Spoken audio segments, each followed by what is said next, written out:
The latest flashpoint, Kenya's decision to close down the world's largest refugee camp. Let me turn to Michel Gabaudan. He's the president of Refugees International, a humanitarian organization that advocates for people who are displaced. Michel, nice to have you back. Good to be here.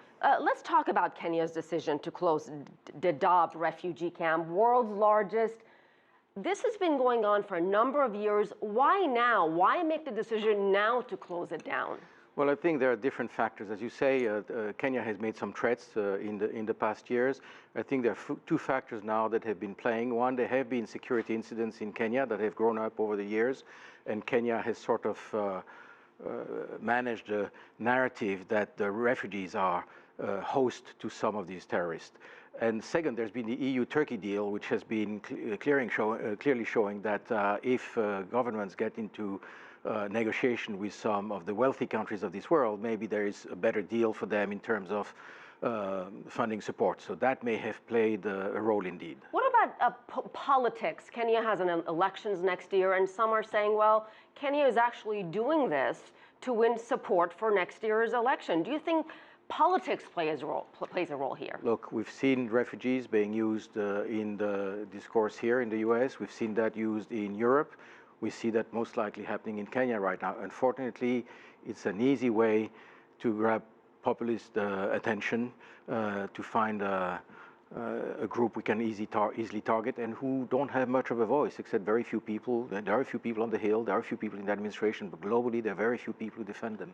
Michel, what is going to happen to these people in Kenya? Hundreds of thousands of them. Where are they supposed to go?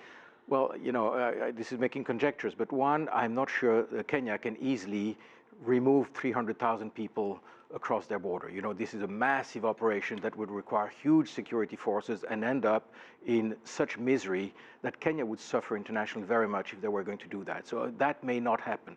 But the risk is that this constant threat are going first to empower security officials to further discriminate or abuse refugees. And we've seen that in the past. Every time the government say refugees should leave, we see that some bad elements in the security force take advantage to ransom them, to be much tougher with them. So there will be more misery among a population who is already quite defenseless.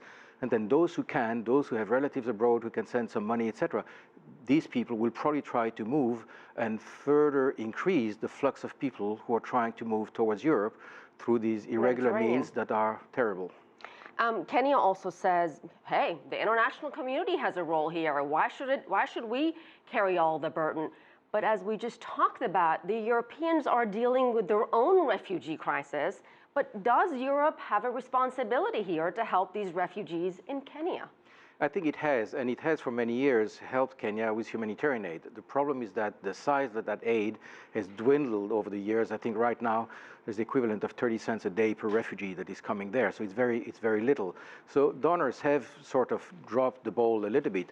But I must say Kenya has a responsibility. They have had refugees for 30 years.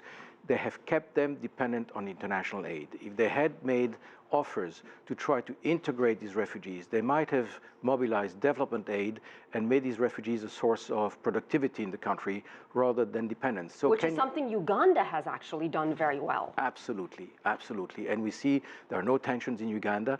Refugees are contributing to the economy and they're accepted by the local population. Michel Gabaudan, thank you so much. We always appreciate your perspective, sir. My pleasure to be here.